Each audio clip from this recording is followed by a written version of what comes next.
Hello everyone and welcome back to Austin Talks, where today we are doing a video that I never really do. I'm reviewing like certain projects a part of the Marvel Cinematic Universe, because it is a universe that a lot of people watch and a lot of people keep up with. I mean, even my parents watched a couple of the series, so I definitely think that this is something I think is worth talking about. And obviously, you know me, I'm a Marvel geek, so I thought this would be a great video, and this actually took so long to make, but yeah, it's finally here, and let's just get right into it.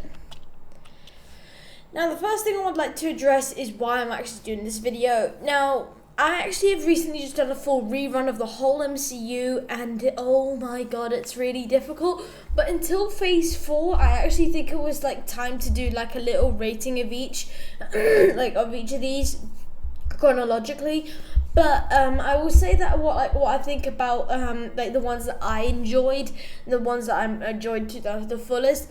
And the MCU is very long and very wide, and there's a few that I've thought to mention, so I think we may just get right into it, because I can assure you there is a lot.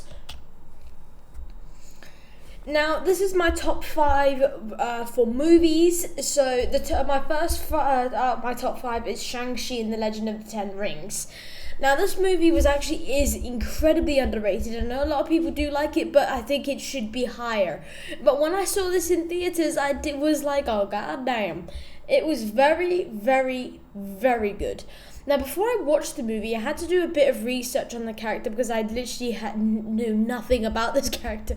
But I never knew about him at first. But when I read more into it, I actually got understanding a bit more of the concept, the storyline, and the actor was just perfectly chosen. He Simu Liu he's a very good person, and he does kill this role as well. With Awkwafina, the relationship there is really rich and it's comedic, and that's why one of the reasons I really link with this movie. Now, I mean, I do think that Shang-Chi needs more recognition than because this movie has been really silent under the radar for a bit. But here's my idea just for this: have a series that revolves around the clan of the Ten Rings, when his sister takes control, and then a sequel that shows that the Ten Rings can be used by Kang, that could lead to the Kang Dynasty. Smart, right? Now, that was actually something that's been pitched a long time, but that's why I'm saying this has been on the down low for a while, because one of the rumored titles is Shang-Chi and the Wreckage of Time.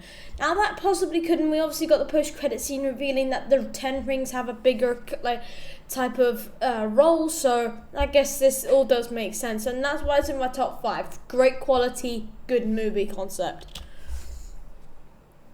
Now I know it is low on the list, but it is in the top 5. Just keep it. So I'm still setting the bar high, and this is not trying to I know some people just put this on here just to make fans happy, but no, this deserves to be on there. Now, there was actually really slow points in the movie, but it was saved by the amazing quality and quantity of this movie. Now, as much as this movie had so much quantity, the usual thing is when the quantity is high, the quality is low. Nah, this evened out pretty well. Also, people do say that this movie is long, but to be honest, you get lost in the storyline, which is actually why I think it's so great, because you don't notice the time you left. I remember, because I watched this on the day, I think it was 2 weeks after it released. I went to go and see it with my dad, and then I came out, and I was like, "Wait, what? The movie's ended?" Yeah, and I said a shorter movie seems long. It's when I went to watch Venom Let There Be Carnage, that felt longer, and that was half the time. And you get lost in the storyline with this. And the ending scene where everybody comes together was actually just so orchestratedly well, and that like will forever like be remembered in me. We also like lost the best and most OG character in the series, Iron Man, and while now there are variants, now nothing will match Robert Downey Jr.'s Iron Man. There still will be, but like obviously none of them will live up to him. Like you just get like this movie is so peak. Like the whole Thanos period started with the original Avengers, and then 7 years later that had ended, and then we started a new chapter, which is with Kang. That has obviously started, I would probably say in 2021, because like I would say from 2021 to 2026 or 7. Yeah, that gap of time is the exact same as this. That's how long it takes to create that kind of like that kind of like storyline. So honestly, respect. Now, yeah, this is not gonna make people happy. I'm putting Avengers Infinity War above it, okay? Now, you may be wondering, why is Endgame not first? Now, I'm sorry, but this is so much better on so many levels. This movie set up the plot points to that movie, and this is just pure quality. The quantity's not even that bad, but it's pure quality, no matter what the quantity is to you. But of this movie, you just put the standard. This movie did put the standard so high for Endgame, and well, yes, it didn't disappoint. Don't get me wrong. This still stands as one of the greatest movies. You would think that the character in the movie is too many, but like all of them are like really perfectly proportioned, and I think that this is what actually drove this movie home. Because this like. Lastly, the entrances of some of the characters like Captain America, Thanos, Spider-Man. I mean, you just can't get any better than that. And I love how Hulk's on the cover. We barely got any of him. I am just saying. But yeah. And also like Black Widow, great character arc. Captain America, even better. Iron Man, like I could literally name everyone in this movie had a great character arc. I've watched this movie quite a few times, but nothing compared to the amount of times I've seen what's ranked on number 1. I will tell you now, I've watched that many times. I know, on the back of my head. Now, if you watch my channel, and like a look at the movie reviews on Marvel that I do next, you probably know which one's next. Yeah, Guardians of the Galaxy Volume 3. Now, this movie was seen by, as if you've seen by my review, this movie was actually just next level. The Guardians of the Galaxy movie was actually something I never really enjoyed. It was like Ant-Man. It was something I didn't really understand at first. But this was just amazing, and it was a big leap, and it has been a big journey and big leap since the beginning. And this was like the best movie released since Spider-Man No Way Home. And yeah, that's number 1. And I think that is something that it does need to be addressed. It is an amazing movie. This franchise has introduced me to like the character who I think deserves spin-offs like Star-Lord and Rocket Raccoon.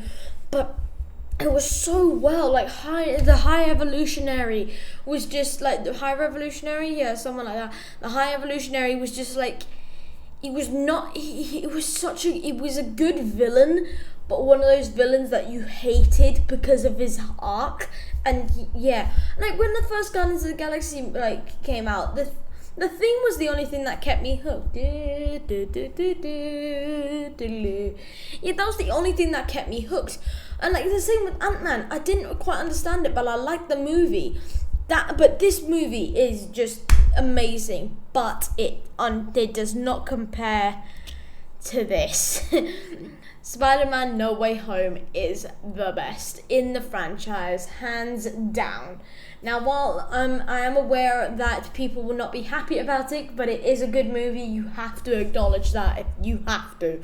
I love Tom Holland's Spider-Man, and the dynamic between him and MJ is perfect. It's better than the other ones we've had. I mean, Doctor Strange. I'll say this later, I'll get more into it later, but he plays bigger roles in other movies than his own. I swear, he had a less role in the Multiverse of Madness. But the dynamic between Tom Holland and Zendaya is really true, but it's not the same with Tobey Maguire and her MJ. Her MJ was awful. But then bringing in the OG villains somehow, and then warping them because of the variants thing, it's actually amazing. Now, one of the honestly, I can't wait for the next trilogy, and I honestly have no idea what they're going to cook up. One of the probably the most well-known theory is after like the whole thing with like losing memory is that Ned Leeds will probably become Hobgoblin.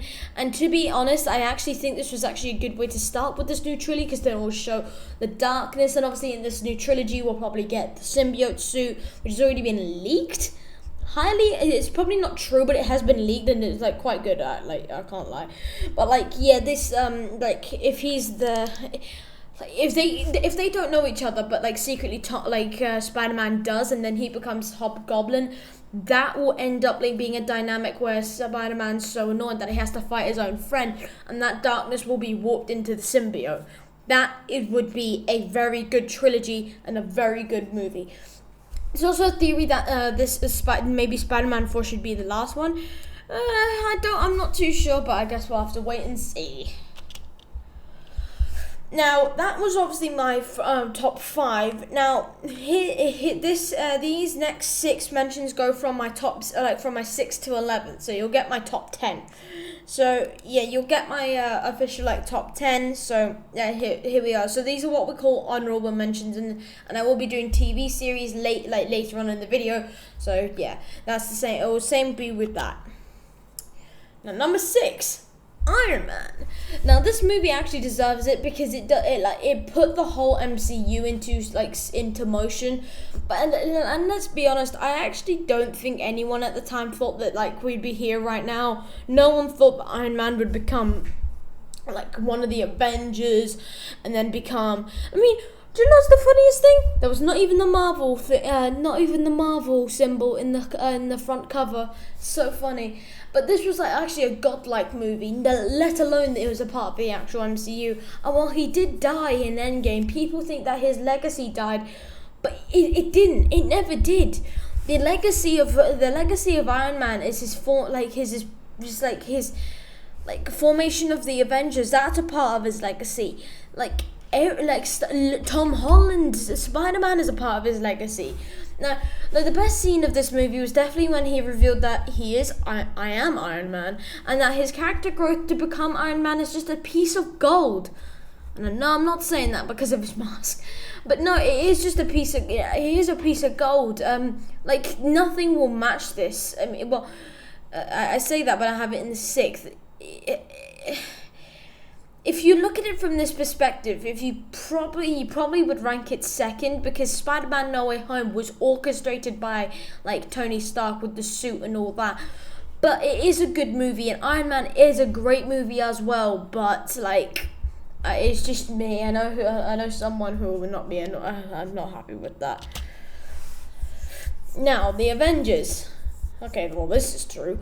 The movie set the trajectory for this franchise from day one, and from this movie onwards, the Avengers movie has been all masterpieces.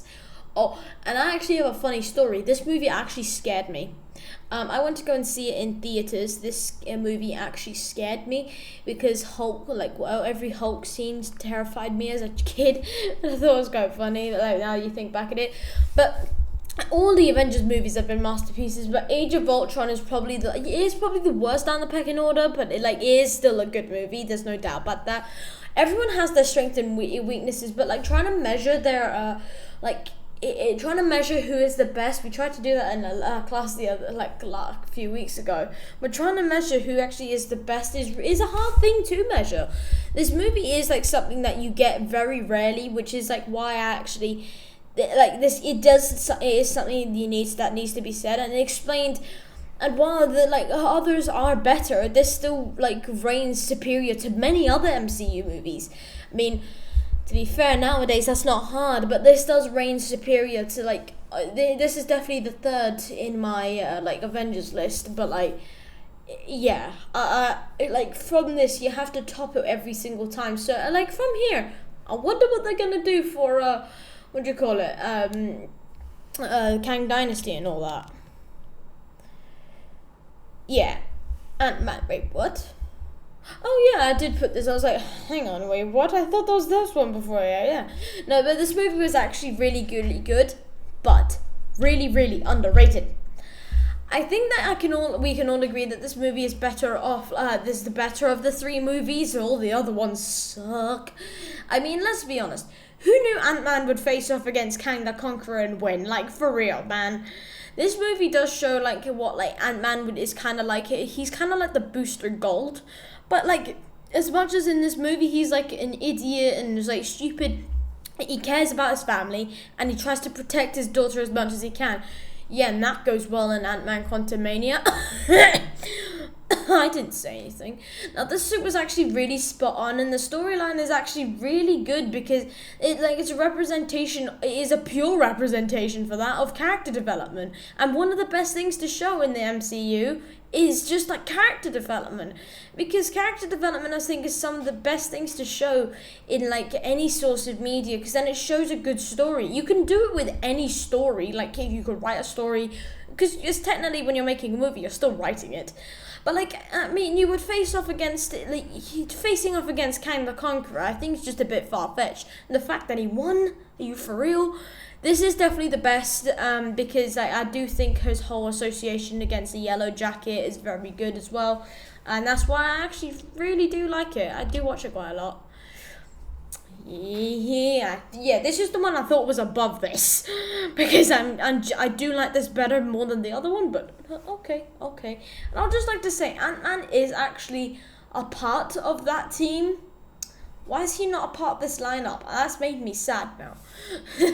No, but this movie was actually probably the most needed in the MCU because it is both comic accurate, because it reflects some of the events that took place in the comics, which was Civil War. But all the previous aspects of the MCU, like with their friendships and the Avengers, all comes together with this, because it shows that I don't know how to explain this, because they are really good.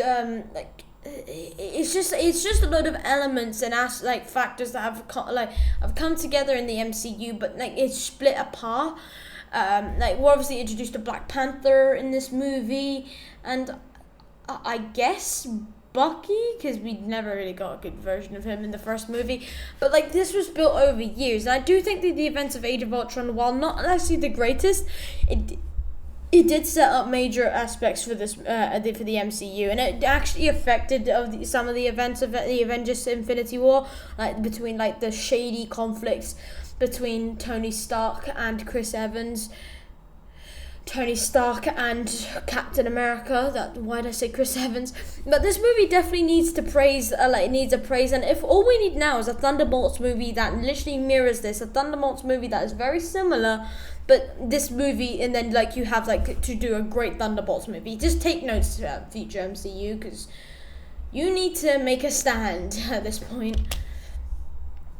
Yes, Doctor Strange. Now, this movie is very underrated. I am going to say that a lot, but I must say, the first time I saw this movie, I really did not enjoy it. But you have to admit, this is actually a great movie. The more you look at the underlining of the movie, and then how the other aspects, it is very good. And Benedict Cumberbatch, very good actor in anything, let alone the MCU. And honestly, Doctor Strange has probably, as I said, played a bigger role in literally every single other movie in the MCU except his own. I felt like the Ancient One and Carl Morty did more work than this guy. I mean, yeah, and it is a good thing. It's showing how important this character is in the MCU. Maybe make him a good character in his own movie. That's smart. But that's all I really have to say. And this movie did open many doors to the points for stuff that we actually currently have, like variants and multiverse. Same with Multiverse of Madness. So thank you, Doctor Strange. Okay, now this movie is not gonna make people happy. Now, last movie that I'm gonna say is underrated, because it is. This is a very underrated movie, but I don't see why. It shows many different aspects of the MCU that have never actually been explored, but I understand that the quality of the movie is not, the quality of the movie isn't important. It's the impact on storyline. You must understand the importance of the storyline as it impacts on many of the events.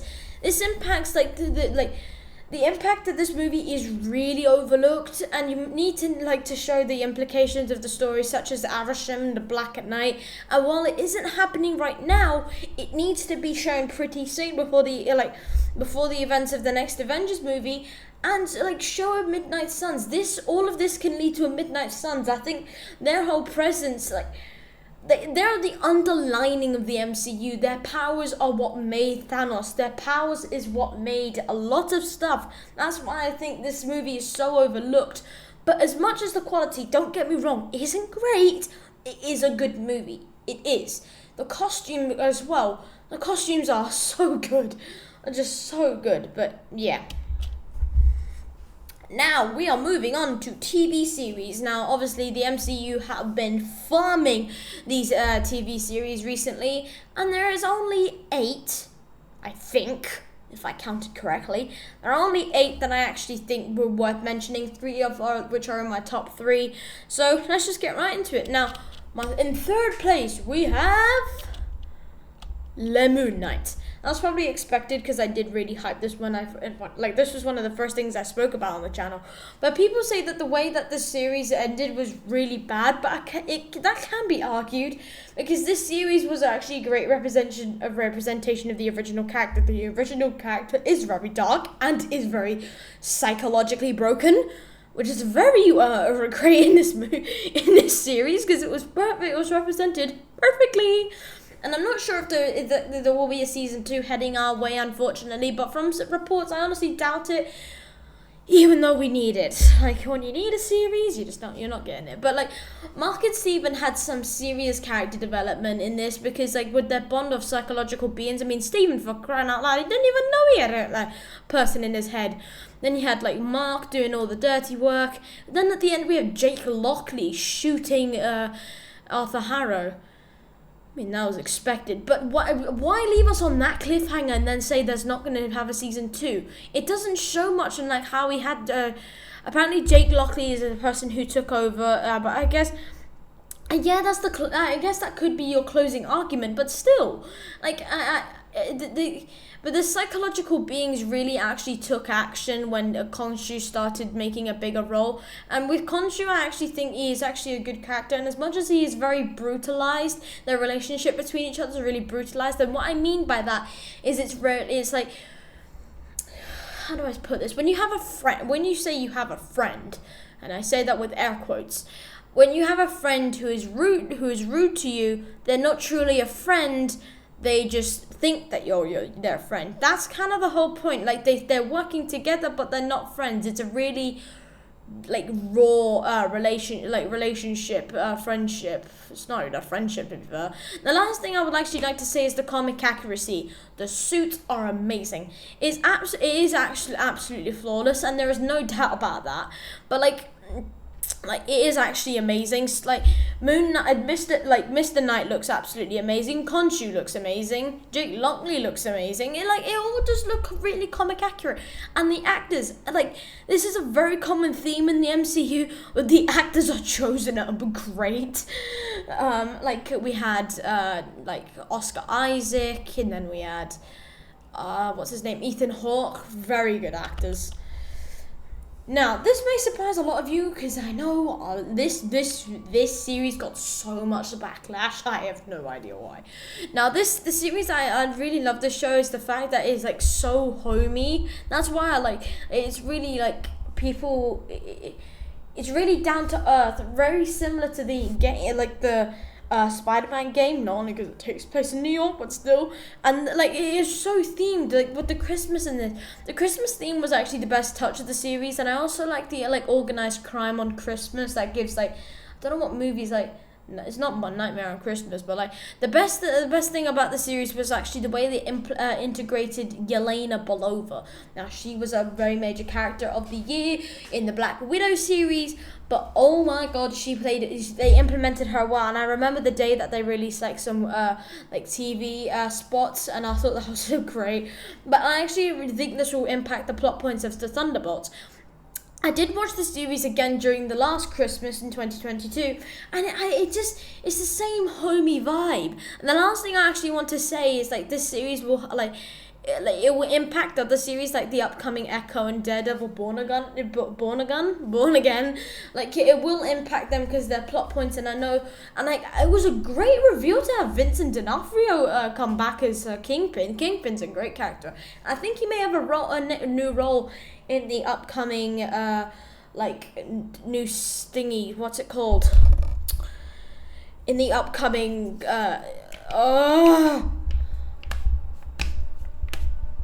I'm blanking. I'm genuinely blanking here. It will come back to me. Echo. It's on the screen. Oh my god. He'll probably play a big role in Echo and probably Daredevil Born Again. But that's why I really do like this series. Now, number 1, it is Loki. I loved Loki. This series was the best in the MCU, hands down. Because all of the plot points of the movie, of Phase 4, all revolved around this series and its plot points. And I'm so glad that the series is getting a second season, and I can't wait to break it down in a couple of weeks, because we so needed one. And it will further explore the understanding of Kang the Conqueror, which is something that makes sense at this point. Because the Kang Dynasty is just around the corner, I also must praise that the fact that this does stem from all the plot points of Endgame, which is this series is stemmed from the whole plot points of Endgame. So I think that's another movie we need to praise, because we got this amazing series from that one loophole. So there's not much more to say other than this series is peak, and it will forever be the best, and I can't wait for season 2. That's the only things I can really say. Now, as I said earlier, easiest to say, honorable mentions. Yes, I think there's 5 on here, I believe.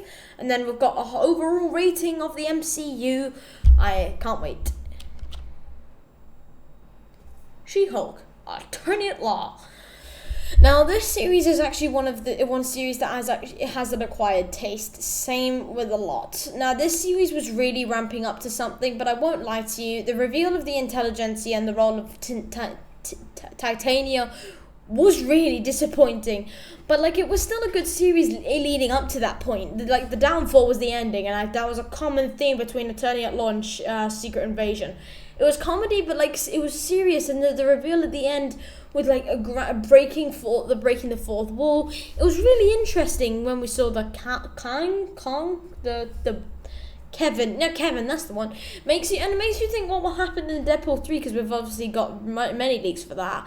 But then the reveal of Scar definitely will set up the possible World War Hulk series, and there is no doubt about that. And the other good thing was that Daredevil, while it was it was a sort of a hype stunt, I do think there could be a relationship. Relationship could be something. I do think it has been with other series, it says the first and only. This is one series that says She-Hulk. The first season, it just says the first season, not the first and only season. So I do think this will get a season 2 as well, which is going to be very good. I actually can't wait to see season 2, because I just wanted to have a different vibe than the first one, more serious, with still comedy. But I don't know when this will probably take place. Probably before or after World War Hulk. Yes, Secret Invasion. I forgot that was after. Now, this series is another series that has an acquired taste. But the whole series was really good by the ending. But the ending didn't it just did really feel out of place. The whole conspiracy of wondering who made the series is interesting. It's the whole no, that sounded wrong. The whole conspiracies and wondering who is a Skrull is what made this series. But it made it interesting, but the end was really confusing, because the possibility it was really confusing why they had so many powers, and was just really out of place, as I say. But then the possibility for a season 2 would be definitely in order, but it has been said that it would probably not happen. But I also like to theorize what would happen if there was. Secret Invasion is an acquired taste, but it is not as bad as people making it out to be. I was talking to a friend that what they said about Secret Invasion, they said it sucked. In my opinion, it didn't suck. It just really, at the end, it was going so high, but then the end it just went down like a chart. But like, it wasn't an excuse to knock it. Like, just because of the ending doesn't mean that you have to knock the whole series. However accurate it is, I mean, just like, yeah. Oh my god, I love this series to bits. What if? Now I saved this best for the last. This is not the last though, is it? No, there's two other ones. Now, if this series was genuinely one of the greatest, I don't actually care. It was great, and I don't care that it was animated, because it opens so many doors for the future of the MCU with variants and then different type of people. It was actually great, but I can't wait for season 2, which is actually set to release later this year, so I can't wait for that. I only have like 2 months left, 3 maybe. The concept is like nothing that I've actually ever seen before, like different timelines that end up coming together to fight one big character. And like the best part was actually Infinity Ultron, mixing two of the worst villains, Thanos and Ultron, and making them into one super powerful villain. I mean, that was a great idea. I mean, he is one powerful villain, but died ever so sadly. I would like to see what is like cooked up in the next season, which is obviously set to release later this year. But come on, Marvel, this needs to be so much better. There's been 2 episodes leaked already. Apparently it's like the Heart of the Ironmonger or something. That's for like, because the post-credit scene. And I love the slogan, "One question changes everything." It truly does. Yes, Daredevil. This is a series that I actually never have gotten round to watching, because I've never actually. But I've never actually heard many people. I have heard many people, including my own father, say that this is a very good that this movie is very good. It's a series. It does reflect a gritty and dark storyline, which is something I actually really like watching. I mean, it's said to be similar to Lucifer, which is something I actually really did enjoy. And Daredevil isn't technically a part of the MCU, but I'm in recent theories and plot point, I really don't know anymore. I'm quite aware that there's a series called Daredevil Born Again arriving, and I think it's just a reboot. But like soon, I do guess like. I'll wait for that. I may watch this like in my own time, but if it better live up to how good Hawkeye is, and obviously with the current theories of Echo, I think I'll probably love that as well if it's the same tone as Hawkeye. So yeah, I haven't watched it, but even from trailers, this is definitely the better one. Now, lastly, the Agents of S.H.I.E.L.D. I am aware this is a 30-minute video, but we are sadly not done. Now, I used to watch this series a lot with my brother, and to be honest, I actually don't know why I stopped. I did enjoy this. It does fill all the boxes that I like. It has a very fascinating premise. This series is also very underrated, and some say it is very repetitive as well. And when I watched it, I can't lie, it does kind of seem that way. I only got up to the part where Robbie Reyes became the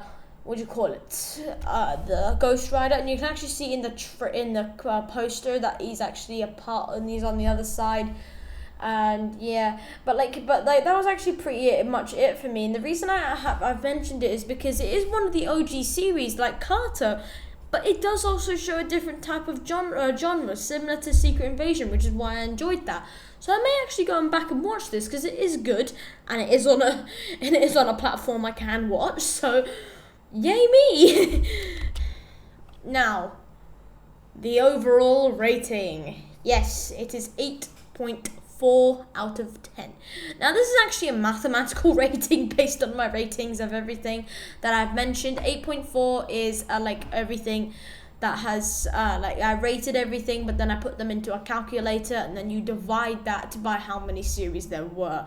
Now, in this video, but as much as that's what it is mathematically, I would probably bump it up to a good 8.7. The reason I say that is because in the last couple of years, with the movies, the quality has declined, but the series.